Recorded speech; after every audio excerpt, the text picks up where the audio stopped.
ጤና ይስጥልኝ እንዴት ናችሁ የቻናል ቤተሰቦች? ዛሬም በአዲስ ነገር መጥተናል። ተከታተሉኝ። እንደ አረንጓዴ ወርቅ ወይንም እንደ ቡና አፍቃሪነታችን ሁላችንም ጠዋት ስንነሳ ወይንም ከሰዓት እንቅልፍ ሲጫጫነን መጀመሪያ ወደ አእምሯችን የሚመጣው የጀበና ቡና ሽታ ነው። ቡና ለኢትዮጵያውያን መጠጥ ብቻ ሳይሆን ባህላችን እና ማህበራዊ ህይወታችንም ጭምር ነው። ነገር ግን በየቀኑ የምንጠጣው ቡና በሰውነታችን ውስጥ ምን እየሰራ እንደሆነ ያውቃሉ? ዛሬ በዚህ ቪዲዮ በሳይንስ የተረጋገጡ 6 አስገራሚ የቡና ጥቅሞችና ሳይታወቅ በጤናችን ላይ የሚያመጣውን ከባድ አደጋ በዝርዝር እናያለን። ቪዲዮውን ከመጨረሻው ከተከታተሉ ደግሞ አንድ ሰው በቀን ስንት ሲኒ ቡና መጠጣት እንዳለበት እነግሮታለሁ። ከመጨረሻው ቪዲዮውን ተከታተሉ። ለቻናሉ ደግሞ አዲስ ከሆናችሁ ሰብስክራይብ በማድረግ የደወል ምልክቱን በመጫን ቤተሰብ ሁኑ። ሀሳብ አስተያየት ካላችሁም ጻፉልን፣ እንመልሳለን። እንግዲህ ወደ መጀመሪያው የቡና ጥቅም ስንሄድ የመጀመሪያው ቡና ጥቅም ምንድነው? የአእምሯችንን ንቃት በመጨመር ድብርትን ያስወግድልናል። ይህ እንዴት ነው የሚሆነው ብለን ስናይ ቡና በውስጡ ካፊን የተባለ የተፈጥሮ ማነቃቂያ ይዟል። ካፊን ወደ ደማችን ከገባ በኋላ አእምሯችን ውስጥ የሚገኘውና እንድንተኛ የሚያደርገውን አዲኖሲን የተባለውን ኬሚካል ስራ እንዳይሰራ ያደርገዋል። ከዛም ምን ይሆናል? ትኩረታችን ይጨምራል፣ ድብርታችን ይጠፋል፣ የማስታወስ አቅማችንም ይጨምራል። ስለዚህ የመጀመሪያው ቡና ጥቅም ምንድነው? አእምሮን ያነቃቃል፣ ድብርትን ያስወግድልናል። ወደ ሁለተኛው ጥቅም ስንሄድ ቡና ስብን ለማቅለጥና ክብደትን ለመቀነስ በከፍተኛ ሁኔታ ይረዳናል። ክብደት ለመቀነስ የሚረዱ መድኃኒቶችን አብዛኞቹን ካያቸዋቸው በውስጣቸው ካፊን ይገኛል። እንግዲህ ቡና የሰውነታችንን የስብ ማቅለጥ ፍጥነት ወይንም ሜታቦሊክ ሬት ከ3% እስከ 11% ከፍ ያደርግልናል። በተለይ ያለምንም ስኳር ወይንም ወተት የሚጠጣ ከሆነ ክብደትን ለመቀነስ በትልቁ ያግዘናል። ሌላው ሶስተኛው ጥቅሙ ምንድነው? ታይፕ 2 ዲኤም የሚባለውም ወይም ደግሞ ሁለተኛው አይነት የስኳር ህመም የሚባለውን ህመም እንዳንታመም ይከላከልልናል። ጥናቶች እንደሚያሳዩት አዘውትረው ቡና የሚጠጡ ሰዎች ለታይፕ 2 ዲኤም የመጋለጥ እድላቸው በከፍተኛ ሁኔታ የቀነሰ ነው። ቡና በውስጡ ባለው ከፍተኛ አንቲኦክሲዳንት ክምችት አማካኝነት የሰውነታችንን የኢንሱሊን አጠቃቀምም በከፍተኛ ሁኔታ ያሻሽልልናል ማለት ነው። ስለዚህ በስኳር የመያዝ እድላችንን በከፍተኛ ሁኔታ ይቀንስልናል። አራተኛው የቡና ጥቅም ምንድነው ብለን ስናይ አራተኛው የቡና ጥቅም ከጉበት በሽታ ይከላከልልናል። እንግዲህ ጉበታችን እንደሚታወቀው በሰውነታችን ውስጥ ትልቅ ስራ የሚሰራ ኦርጋን ነው። እንደ ሄፓታይተስ እና የጉበት ስብ ወይም ፋቲ ሊቨር ያሉ በሽታዎች የጉበት ጠባሳ ወይም ደግሞ ሲሮሲስ ሊያመጡ ይችላሉ።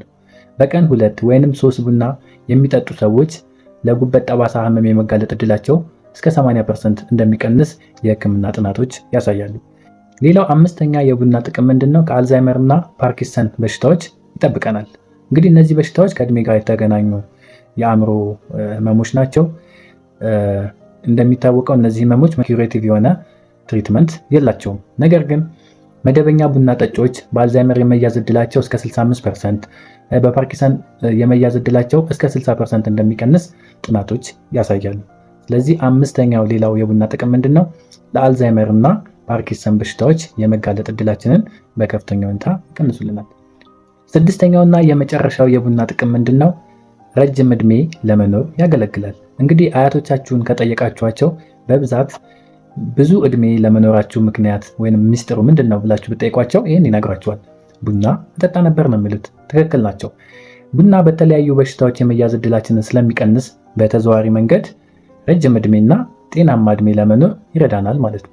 ቡና በውስጡ ካሉት በርካታ ንጥረ ነገሮች የተነሳ ድንገተኛ የሞት አደጋን እንደሚቀንስ በርካታ ጥናቶች ያሳያሉ። ስለዚህ ረጅም ዕድሜ ለመኖር ከፈለጋችሁ በቂ የሆነ ቡና መጠጣት ይጠበቅብናል። ሌላው በሁለተኛ ደረጃ የምነግራችሁ ምንድነው? ቡና አብዝተን መጠጣት ወይንም ደግሞ ከመጠን በላይ መጠጣት አደጋ አለው? መልሱ አዎ ነው። ቀጥዬ ይዘረዝርላችኋለሁ። እንግዲህ ጥቅሞቹን ከላይ እንዳየን አሁን ደግሞ ቡና ከመጠን በላይ ስንጠጣ ወይንም አጠቃቀማችን ሲበላሽ የሚመጡ ከባድ አደጋዎችን እስኪ በዝርዝር ተከታተሉ። የመጀመሪያውና ዋናው አደጋ ምንድነው? የግፊት መጠናችንን ይጨምራል ወይም ደግሞ የብለድ ፕሬሸራችንን ከፍ ያደርግብናል። ካፊን የልብንና የደም ስሮችን በማጥበብ የደም ግፊትን ወዲያውኑ ከፍ እንዲል ሊያደርግ ይችላል። ስለዚህ የደም ግፊት ህመም ያለባችሁ ሰዎች ከመጠን በላይ ቡና መጠጣት ግፊታችሁን ስለሚቀሰቅሰው ጥንቃቄ ማድረግ ይጠበቅብናል። በተለይ ግፊታችሁ ከፍተኛ ደረጃ የደረሰ ሰዎች እንዲሁም የልብ ታማሚዎች ቡና ባትጠጡ ይመከራል። ሌላው ሁለተኛው የጎንዮሽ ጉዳቱ ምንድነው? ጭንቀትንና ፍርሃትን መጨመር ነው። ይህ ለምን ይሆናል? አሁንም ምክንያቱ በውስጡ ያለው ንጥረ ነገር ነው፣ ካፊን። ካፊን የጭንቀት ሆርሞንን የሆነውን አድሬናሊንን እንዲለቀቅ ያደርጋል። ሌላው ሶስተኛውና ብዙዎቻችን የሚያጋጥመን የጎንዮሽ ጉዳቱ ምንድነው? የእንቅልፍ መዛባት። ይህን እንግዲህ ብዙዎቻችሁ ኤክስፔሪየንስ አድርጋችሁታል ብዬ ተስፋ አደርጋለሁ። አሁንም ምክንያቱ ምንድነው? ካፊን ነው። ካፊን በሰውነታችን ውስጥ እስከ 6 ሰዓት ሊቆይ ይችላል። በተለይ ከሰዓት ወይንም ማታ ላይ ቡና የምንጠጣ ከሆነ ጥራት ያለው እንቅልፍ እንዳንተኛ ያደርገናል። በቂ እንቅልፍ ማጣት ደግሞ ለሌሎች በርካታ የጤና እክሎች ይዳርገናል። ሌላው አራተኛው የጎንዮሽ ጉዳቱ ምንድነው? የጨጓራ አሲድን ማብዛት፣ ከዛም ለጨጓራ ቁስለት ይዳርገናል። የቡና የጨጓራ አሲድ ምርትን በከፍተኛ ሁኔታ እንዲጨምር ያደርጋል። በተለይ በባዶ ሆድ ጠዋት ቡና የመጠጣት ልምድ ካለን የጨጓራ ግድግዳን በመጉዳት ለጨጓራ ቃጠሎ ይዳርገናል። እንዲሁም ለሆድ መነፋት ለመሳሰሉ ችግሮች ሊዳርገን ይችላል ማለት ነው። ስለዚህ አራተኛውና ሌላው ወሳኙ የጎንዮሽ ጉዳቱ ምንድነው? ከጨጓራ ህመም ጋር የተገናኘ ችግር ያመጣብናል ማለት ነው። አምስተኛው እና የመጨረሻው የጎንዮሽ ጉዳቱ ምንድነው?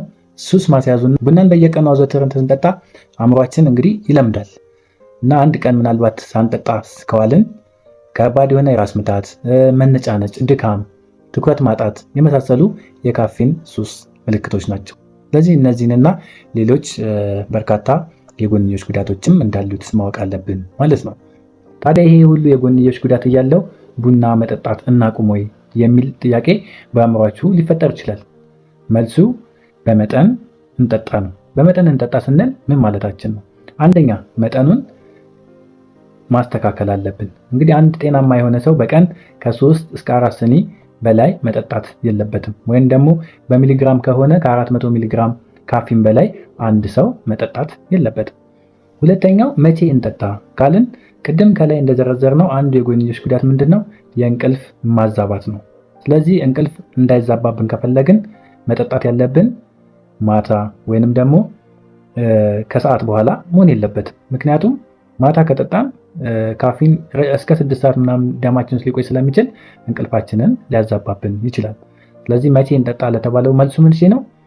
መሆን ያለበት ማታ ላይ ወይንም ከሰዓት በኋላ ባጠጡ ይመከራል። ሌላው ሶስተኛውና ወሳኙ ነገር በባዶ ሆድ ወይስ ከምግብ በኋላ? መልሱ ምንድን ነው? ከምግብ በኋላ። ለጨጓራ ጤንነት ሲባል መጀመሪያ ቁርስ ወይንም ቀለል ያለ ነገር ቀምሶ ከዛ በኋላ ቡና መጠጣት እንችላለን። ሌላው ከስኳር ጋር ስንጠጣ ስኳር ማብዛት የለብንም። እንግዲህ የዛሬው መልእክቴ እዚህ ላይ ያበቃል። ቪዲዮውን ከወደዳችሁት ላይክ አድርጉ። ለሌሎች እንዲዳረስ ደግሞ ሼር ማድረጋችሁን አትርሱ። ምናልባት እርሶም ደግሞ ለቻናሉ አዲስ ከሆኑ ሰብስክራይብ በማድረግ የደወል ምልክቱን በመጫን ቤተሰብ ሁኑ። ጤናችሁን ጠብቁ። ለዛሬ ያለኝ እዚህ ላይ ያበቃል።